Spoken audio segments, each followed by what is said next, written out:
ನಮಸ್ಕಾರ welcome back to my YouTube channel Anu creations. So yes, ಇವತ್ತಿನ ವ್ಲಾಗಲ್ಲಿ ಒಂದು super duper recipe, snack recipe, ನನ್ನ ಭಾಷೆಯಲ್ಲಿ ಕುರ್ಕುಲ್ ತಿಂಡಿ ರೆಸಿಪಿನ ತೋರಿಸ್ತಾ ಇದ್ದೀನಿ. ಸೊ ಈ ಒಂದು ಚೌಚೌ ಮಾತ್ರ ನನಗೆ ಸಿಕ್ಕಾಪಟ್ಟೆ ಫೇವ್ರೆಟ್ ಅಂತ ಹೇಳ್ಬೋದು.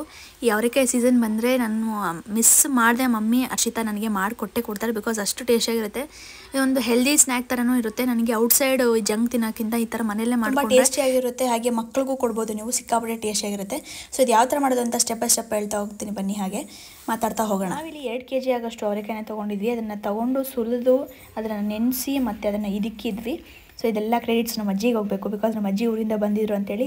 ನಮ್ಮ ಅಜ್ಜಿಗೆ ಅವರೆಕಾಯಿ ಸುಲಿಯೋಕ್ಕೂ ಇಷ್ಟ, ಅದನ್ನು ಇದಕ್ಕೂ ಇಷ್ಟ, ಫಾಸ್ಟಾಗಿ ಮಾಡಿಕೊಟ್ಬಿಡ್ತಾರೆ. ಸೊ ಅದನ್ನು ಅಜ್ಜಿ ಬಂದಿದ್ರಲ್ಲ ಹೆಂಗೂ ಮಾಡ್ಕೊಬೇಡ ಅಂತೇಳಿ ಇವಾಗ ಮಾಡ್ಕೊಂಡ್ವಿ. ಸೊ ಇದಕ್ಕಿದಾದಮೇಲೆ ಎಲ್ಲ ನಿಮಗೆ ಈ ಥರ ಗೊತ್ತಾಗುತ್ತಲ್ಲ, ನಿಮಗೆ ಈ ಥರ ಆಗುತ್ತೆ. ಸೊ ಅದನ್ನು ನೀಟಾಗಿ ಡ್ರೈ ಏನು ಮಾಡೋಷ್ಟಿಲ್ಲ, ಆದರೆ ತ್ಯಾವ ಅಂಶ ಏನೂ ಇರಬಾರ್ದಲ್ಲಿ. ನೀಟಾಗಿ ಅದರಲ್ಲಿ ತ್ಯಾವ ಏನಿರುತ್ತೆ ಅದನ್ನೆಲ್ಲ ಹೋಗಬೇಕು. ಸೊ ಅದನ್ನೆಲ್ಲ ನೀಟಾಗಿ ತ್ಯಾವ ಎಲ್ಲ ಹಿಂಗೆ ಹೋಗೋ ಥರ ಬಟ್ಟೆಯಲ್ಲಿ ಈ ಥರ ಅದ್ಕೊಂಡು ತ್ಯಾವ ಅಂಶನೆಲ್ಲ ಹೋಗಬೇಕು. ಸೊ ಅದಾದಮೇಲೆ ಎಲ್ಲ ಮಾಡಿದ್ಮೇಲೆ ಈ ಥರ ಡ್ರೈ ಅಂದರೆ ಫುಲ್ ಡ್ರೈ ಏನು ಮಾಡೋಷ್ಟಿಲ್ಲ, ಜಸ್ಟ್ ನೀವು ಬೆಟ್ಟ ಇರೋದನ್ನೆಲ್ಲ ತೆಗಿಬೇಕು. ಸೊ ಅದಾದಮೇಲೆ ಅವರೆಕಾಳು, ಹಾಗೆ ಗೋಡಂಬಿ, ಕರಿಬೇವು ಸೊಪ್ಪು, ಕಡಲೆಬೀಜ, ಒಣಕೊಬ್ಬರಿ, ಇದು ಗಿಟ್ಕೆ ಕಾಯಿ ಇರುತ್ತಲ್ಲ ಅದ್ರ ಗಿಟ್ಕೆಯಲ್ಲಿ ಈ ಥರ ಮಾಡ್ಕೊಂಡಿದ್ದೀವಿ. ಸೊ ಈ ಥರ ಮಾಡ್ಕೊಂಡ್ರೆ ತಿನ್ನಕ್ಕೆ ಬಾಯಿಗೆ ಚೆನ್ನಾಗಿ ಸಿಗುತ್ತೆ ಅಂತೇಳಿ ಈ ಥರ ಮಾಡ್ಕೊಂಡಿದ್ದೀವಿ. ಕಡಲೆಪಪ್ಪು ಹಾಗೆ ಎಷ್ಟು ಅವಲಕ್ಕಿ ಹಾಕ್ತಿರೋ ಅಷ್ಟು ಟೇಸ್ಟ್ ಚೆನ್ನಾಗಿರುತ್ತೆ.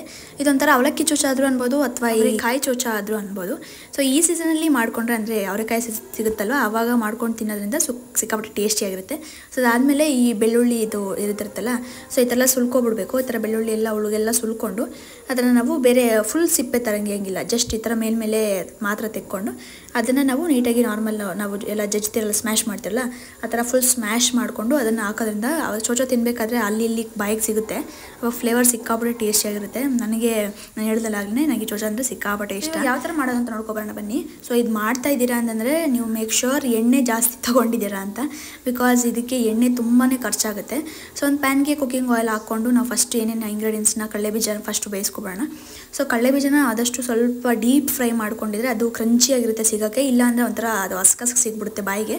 ಸೊ ಟೇಸ್ಟ್ ಚೆನ್ನಾಗಿರಲ್ಲ. ಹಾಗಾಗಿ ಸ್ವಲ್ಪ ಡೀಪ್ ಫ್ರೈ ಮಾಡಿಕೊಟ್ರೆ ತುಂಬಾ ಟೇಸ್ಟಿಯಾಗಿರುತ್ತೆ ತಿನ್ನೋಕ್ಕೆ. ಅವಲಕ್ಕಿಗಾಗಿರ್ಬೋದು, ಅವರೆಕಾಯಿಗಾಗಿರ್ಬೋದು ತುಂಬಾ ಎಣ್ಣೆ ಹಿಡಿಯುತ್ತೆ. ಇದು ಅವರೆಕಾಯಿ ಹಸಿಕಾಯಿ ಅಲ್ವಾ, ಹಾಗಾಗಿ ಸ್ವಲ್ಪ ಎಣ್ಣೆ ಜಾಸ್ತಿನೇ ಹಿಡಿಯುತ್ತೆ. ಏನು ಮಾಡಬೇಕು ಅಂತಂದರೆ ಇದನ್ನೆಲ್ಲ ಮಾಡಿಕೊಂಡು, ಅಂದರೆ ಒಂದು ಟಿಶ್ಯೂ ಪೇಪರ್ ಏನಾದರೂ ಇದು ಎಣ್ಣೆ ಎಲ್ಲ ಹಾಕಿದಾದ್ಮೇಲೆ ಒಂದು ಟಿಶ್ಯೂ ಪೇಪರು ಏನೋ ಅದನ್ನೆಲ್ಲ ತೊಗೊಂಡು, ಸೊ ಅದ್ರ ಮೇಲೆ ಅಥವಾ ನ್ಯೂಸ್ ಪೇಪರು ಏನೋ ಅಂತ ತೊಗೊಂಡು ಅದನ್ನೆಲ್ಲ ಅದ್ರ ಮೇಲೆ ಆಮೇಲೆ ಹಾಕ್ಕೊಳ್ಬೋದು.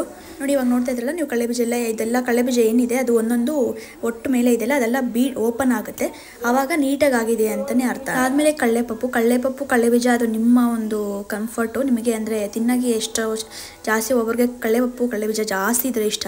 ಅರ್ಷಿತಾಗಂತೂ ಕಡಲೆಬೀಜ ಇರಲೇಬೇಕು. ಏನಾದರೂ ಅವಳಿಗೆ ಚಿತ್ರಾನ್ನ ಮಾಡೋದಾಗಿರ್ಬೋದು, ಉಪ್ಪಿಟ್ಟು ಮಾಡಿದಾಗಿರ್ಬೋದು, ಅವಳು ಎಲ್ಲದಕ್ಕಿಂತ ಜಾಸ್ತಿ ಕಡಲೆಬೀಜನೇ ಹಾಕ್ತಾಳೆ. ಹಂಗಾಗಿ ಅವಳು ಸ್ವಲ್ಪ ಜಾಸ್ತಿ ಯೂಸ್ ಮಾಡಿದ್ದಾಳೆ ಈ ವಿಡಿಯೋ ಇದರಲ್ಲಿ. ಒಬ್ಬೊಬ್ಬರಿಗೆ ಅದು ಬಾಯಿಗೆ ಸಿಗೋದು ಇಷ್ಟ ಆಗಲ್ಲ, ಹಂಗಾಗಿ ನಿಮಗೆ ಎಷ್ಟು ಇಷ್ಟ ಆಗುತ್ತೋ ಅಷ್ಟನ್ನ ಹಾಕ್ಕೊಳ್ಳಿ. ಅದಾದಮೇಲೆ ನೆಕ್ಸ್ಟು ಈ ಕಡಲೆಪಪ್ಪು ಈ ಥರ ಅದು ಕರಮ್ ಕ್ರಂಚಿಯಾಗಿ ಆಗುತ್ತೆ. ತೆಗೆದಿಟ್ಕೊಂಡು ಅದಾದಮೇಲೆ ಬೆಳ್ಳುಳ್ಳಿನ ಈ ಥರ ಆಗಿ ಅದರಲ್ಲೇ ನೀಟಾಗಿ ಸುದಿಸ್ಕೊಂಡು, ನಾರ್ಮಲ್ ಅದು ಸೇಮ್ ಬೆಳ್ಳುಳ್ಳಿ ಒಂದು ಹದ ಬರೋ ತನಕ ಗೊತ್ತಾಗುತ್ತೆ ನಿಮಗೆ ಯಾವ ಥರ ಮಾಡೋದು ಅಂತ. ಸೊ ಅದು ಗೋಲ್ಡನ್ ಕಲರ್ ಬರೋ ತನಕ ನೀಟಾಗಿ ಬಾಯ್ಲ್ ಮಾಡಿಕೊಂಡು ಅದಾದಮೇಲೆ ನೋಡಿ ಈ ಥರ ಆಗಿರುತ್ತೆ. ಸೊ ಅದನ್ನೆಲ್ಲ ತೆಕ್ಕೊಂಡ್ರೆ ಅದು ಚೌಚೌ ತಿನ್ನಬೇಕಾದ್ರೆ ನಿಮಗೆ ಫ್ಲೇವರ್ ಚೆನ್ನಾಗಿ ಅನಿಸುತ್ತೆ. ಒಬ್ಬರಿಗೆ ಬೆಳ್ಳುಳ್ಳಿ ಇಷ್ಟ ಆಗೋಲ್ಲ. ಸೊ ಇದರಲ್ಲಿ ಟ್ರೈ ಮಾಡಿ ನೋಡಿ, ಇದರಲ್ಲಿ ಆಯಿಲಲ್ಲಿ ಬೆಂದಿರುತ್ತಲ್ಲ ಈ ಥರ. ಸೊ ಹಂಗಾಗಿ ಟೇಸ್ಟ್ ಒಂಥರ ಡಿಫ್ರೆಂಟಾಗಿ ಕೊಡುತ್ತೆ, ತಿನ್ನೋಕ್ಕೂ ಚೆನ್ನಾಗಿರುತ್ತೆ. ಅದಾದಮೇಲೆ ನೆಕ್ಸ್ಟು ಒಣ ಕೊಬ್ಬರಿನ, ಸೊ ನಾರ್ಮಲ್ ನಾವು ಇದರಲ್ಲಿ ಪಪ್ಪಾಯದು ಪೀಲೆಲ್ಲ ಮಾಡ್ತಿರಲ್ವ, ಸೊ ಆ ಥರದ್ರಲ್ಲಿ ಒಂದು ಬರುತ್ತೆ, ಅದರಲ್ಲಿ ಈ ಥರ ಓಪನ್ ಮಾಡ್ಕೊಂಡಿರೋದು. ಸೊ ಯಾವುದೇ ರೀತಿ ಕಟ್ಟು ಮಾಡಿಲ್ಲ, ಇದು ತೆಳ್ಳಗೆ ಸ್ಲೈಟ್ ಆಗಿ ಸ್ಮಾಲ್ ಪೀಸಸ್ ಆಗಿರೋದು. ಸೊ ಈ ಥರ ಆದಮೇಲೆ ಕೊಬ್ಬರಿನೂ ಅಷ್ಟೇ ತಿನ್ನೋಕ್ಕೆ ಸಿಕ್ಕಾಪಟ್ಟೆ ಟೇಸ್ಟಿಯಾಗಿರುತ್ತೆ. ನೀವು ಇದನ್ನೆಲ್ಲ ಮಾಡ್ಕೊಂಡು ಒಂದು ನ್ಯೂಸ್ ಪೇಪರ್ ಮೇಲೆ ಅಥವಾ ಟಿಶ್ಯೂ ಪೇಪರ್ ಮೇಲೆ ಹಾಕ್ಕೊಳ್ಳಿ. ಸೊ ಟಿಶ್ಯೂ ಪೇಪರ್ ಖಾಲಿ ಆಗಿತ್ತು ಅಂತೇಳಿ ನ್ಯೂಸ್ ಪೇಪರ್ ಮೇಲೆ ಹಾಕ್ಕೊಂಡೆ. ಆದಮೇಲೆ ಇದಕ್ಕೆ ಗೋಡಂಬಿ ಒಂದು 100 ಗ್ರಾಮಷ್ಟು ಗೋಡಂಬಿ ಆ್ಯಡ್ ಮಾಡ್ತಾಯಿದ್ದೀನಿ. ಸೊ ಇದಕ್ಕೆ ನೀವು ಬೇಕಾದರೆ ಬಾದಾಮಿನೂ ಆ್ಯಡ್ ಮಾಡ್ತಾರೆ, ದ್ರಾಕ್ಷಿನೂ ಆ್ಯಡ್ ಮಾಡ್ತಾರೆ ಚೌಚೌ ಮಾಡಬೇಕಾದ್ರೆ. ಸೊ ನಮಗೆ ದ್ರಾಕ್ಷಿ ಗೋಡಂಬಿ ಅದು ಬಾದಾಮಿ ಚೆನ್ನಾಗಿರಲ್ಲ ಇದ್ರಲ್ಲಿ ತಿನ್ನೋಕ್ಕೆ, ಸುಮ್ಮನೆ ವೇಸ್ಟ್ ಮಾಡೋದು ಯಾಕೆ ಅಂತ ಆ್ಯಡ್ ಮಾಡೋಕ್ಕೆ ಹೋಗಲಿಲ್ಲ. ಕಂಫರ್ಟ್ ನಿಮಗೇನಾದರೂ ಬೇಕಾದರೆ ನೀವು ಆ್ಯಡ್ ಮಾಡ್ಕೋಬೋದು. ಸೊ ಅದಾದಮೇಲೆ ನೀವು ನೋಡ್ಬೋದು ಆಯಿಲ್ ಎಷ್ಟು ಅದು ಎಲ್ಲ ಹಾಕ್ತಿದ್ರಿಂದ ಎಷ್ಟು ಕೆಟ್ಟೋಗಿತ್ತು ಅಂತೇಳಿ. ಹಾಗಾಗಿ ಮತ್ತೆ ಹೊಸ ಆಯಿಲ್ ಆ್ಯಡ್ ಮಾಡಿ ಮತ್ತೆ ಇದಕ್ಕೆ ಇದು ಅವಲಕ್ಕಿನ ಆ್ಯಡ್ ಮಾಡ್ತಾರೆ, ಬಿಕಾಸ್ ಅವಲಕ್ಕಿ ತುಂಬ ಎಣ್ಣೆ ಹಿಡಿಯುತ್ತೆ. ಅದು ಆಲ್ರೆಡಿ ಆಯಿಲ್ ಎಲ್ಲ ಬ್ಲ್ಯಾಕ್ ಆಗಿಬಿಟ್ಟಿತ್ತು, ಬಿಕಾಸ್ ಅದು ಕೊಬ್ಬರಿ ಆಮೇಲೆ ಕಡಲೆಬೀಜ ಕಡಲೆಪಪ್ಪು ಅದೆಲ್ಲ ಹಾಕಿ.